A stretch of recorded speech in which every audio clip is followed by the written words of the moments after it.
One more case I might talk about, Jelena Popovic, the Deputy Chief Magistrate here in Victoria. There was a case where the Herald Sun columnist Andrew Bolt wrote a column that was considered defamatory of Jelena Popovic. Well, no doubt it was defamatory. He in effect said she ought to be sacked. And he really got stuck into her, and another magistrate who didn't sue. But Jelena went through hell in that case. I mean, here was a lawyer, magistrate. You'd think she'd be pretty... And her husband was a barrister.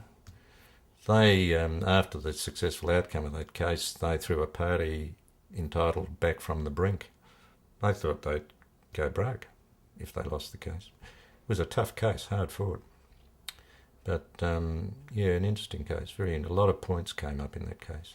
A lot of points. What were the knottier points that you had to contend with there? Well, I didn't really think in the final analysis there were points that were really knotty, except that we moved for judgment, notwithstanding the jury's verdict in this case, because I think the jury got one of the answers wrong. I mean, it was a ridiculous answer. In any event, we persuaded the trial judge to fine for the plaintiff, which he did. That went on appeal, and we held it on appeal.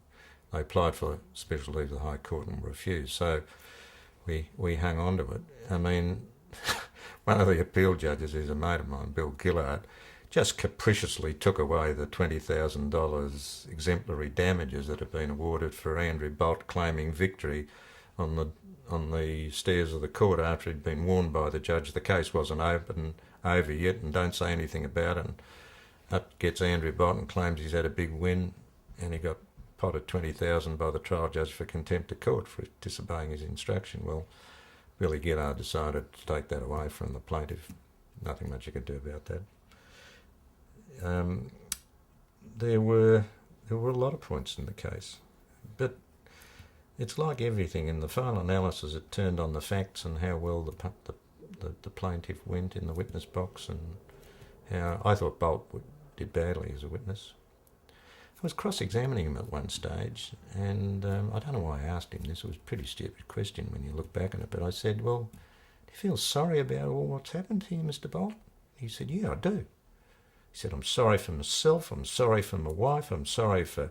He was naming all the people he was sorry for, and the glaring omission was the plaintiff. And then all of a sudden I think he realised just how bad his answer was sounding, and he said, oh, yes, and I'm sorry for Miss Popovic as well, but then again, if she's going to be in the public eye, she's got to, he gave her a bit of serve from the witness box.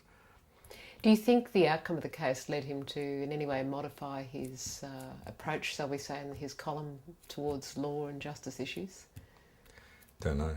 I don't read The Sun. My wife loves him, I might add. She thinks he's terrific.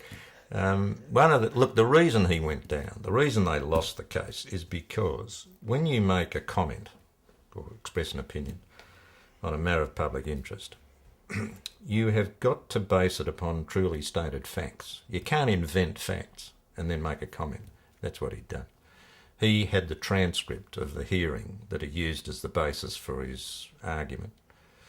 And notwithstanding that it was there in front of him in black and white, he misquoted it and he left bits out. And journalists are a bit notorious for doing that. Anyway, he got caught. That's why they lost.